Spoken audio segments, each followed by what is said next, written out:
హైదరాబాద్లో Krishna river management board సమావేశం ముగిసింది. బడ్జెట్ కేటాయింపు, నీటి వాటాలపై చర్చించారు. కృష్ణా నదీ జలాల మళ్లింపుపై చర్చించామన్నారు irrigation secretary Rahul Bojja. Tribunal ఆధారంగా నీటి వాటాలుంటాయని చెప్పారు. 66, 34 వాటాలను అప్పట్లో ఒక్క ఏడాది కోసమే ఒప్పుకున్నట్లు చెప్పారు. 79, 21 వాటాలను కేటాయించాలనేదే తమ డిమాండ్ అన్నారు రాహుల్ బొజ్జా. తెలంగాణ నదీ జలాల వాటా పెంచేందుకు చైర్మన్ ఒప్పుకున్నారని చెప్పారు. కృష్ణా నీళ్లు అవుట్ బేసిన్ మళ్లింపు ఎంత మేర వెళ్తున్నాయని తెలియడానికి 11 ప్రాంతాల్లో టెలిమెట్రిక్ ఏర్పాటు చేయాలని కోరామన్నారు Rahul Bojja. Routine administrative matters చాలా డిస్కస్ అయినాయి. బట్ మన గవర్నమెంట్ ఇంట్రెస్ట్ మీద దేర్ వర్ 3-4 ఇంపార్టెంట్ ఇష్యూస్ అవి డిస్కస్ చేయడం జరిగింది. ఒకటి obviously diversion of Krishna basin water to out basin requirements.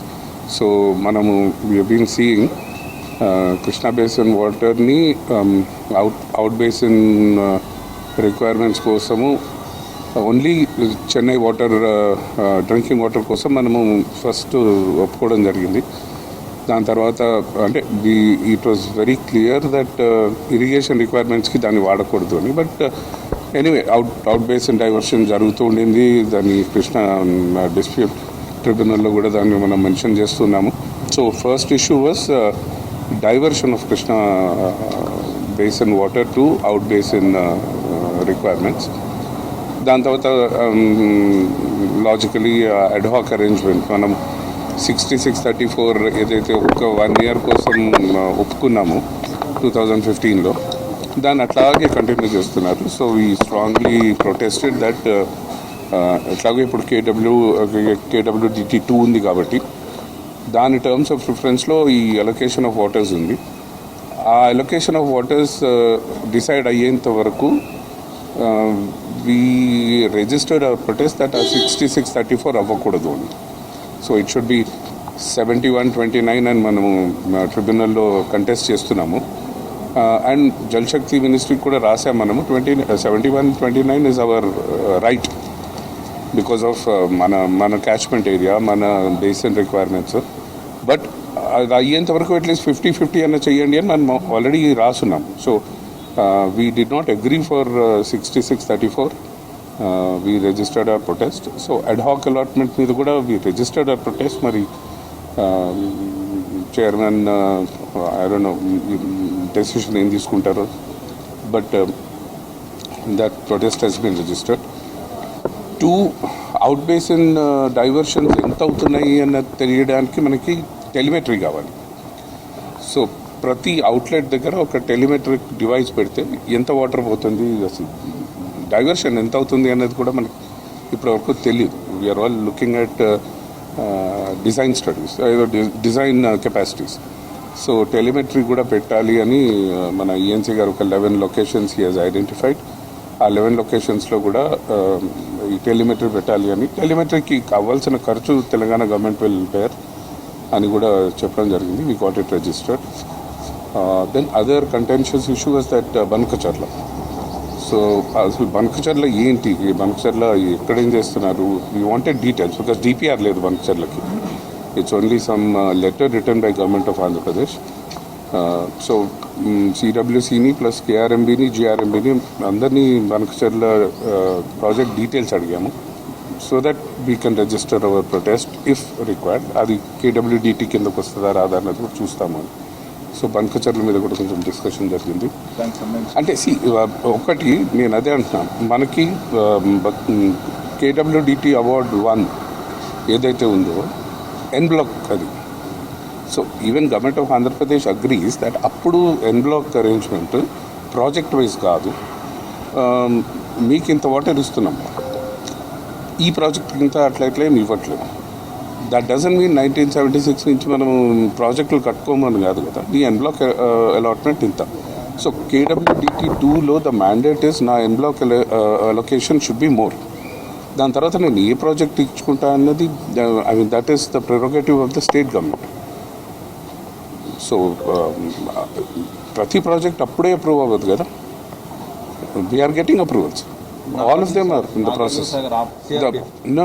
CRPF is still in control, but power generation, శ్రీశైలంలో కానీ నాగార్జునలో కానీ assets which are not under the purview we will not hand over అని అప్పుడే అన్నాము, ఇప్పుడు అంటున్నాము. There is a resolution in the assembly also that we will not hand over any assets. CRPF withdraw చేయమని అడిగారు. అంటే కేడబ్ల్యూ 3 member కమిటీ వేసి కొంచెం పెంచుతామన్నారు. బట్ కొంచెం పెంచడం కాదు కదా, మనం వీఆర్ డిమాండింగ్ 50. ఆ ముగ్గురు 3 member కమిటీ క్వాంటిఫై చేస్తారు అని అన్నాడు.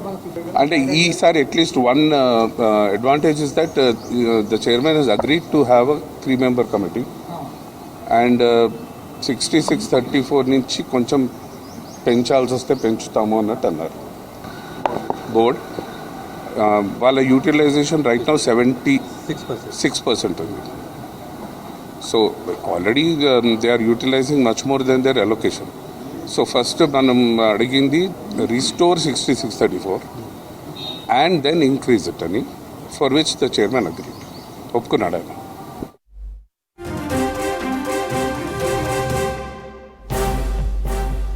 మరోవైపు 66-34 వాటాను కొనసాగించాలని ఏపీ డిమాండ్ చేసింది. ప్రాజెక్టుల ప్రకారం నీటి పంపకాలు ఉండాలన్నాయి. 2 రాష్ట్రాలకు ఇబ్బంది లేకుండా నీటి పంపకాలు చేస్తామని కృష్ణా బోర్డు అధికారులు చెప్పారన్నారు ఏపీ అధికారులు.